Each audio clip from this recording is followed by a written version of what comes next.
Alex Slater. Which is being made in China. Well, most Swiss watches are actually made in China.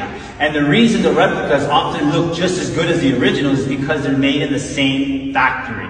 Let me explain. Swiss companies do this kind of thing where they squeeze you out of the money, so you think that it's Swiss made. Imagine, you imagine this bespoke factory in Switzerland with mountains in the background and artisans working hard to make your exquisite timepiece. Well, that's not actually the case. Almost every component of Swiss watches and the major brands, I'm talking about Omega, Tag Heuer, Tissot, all of these companies are manufactured in China, and they don't tell you as a consumer. So how do they get away with it, calling it Swiss made? Well, if most of it's manufactured in China, how do they do this?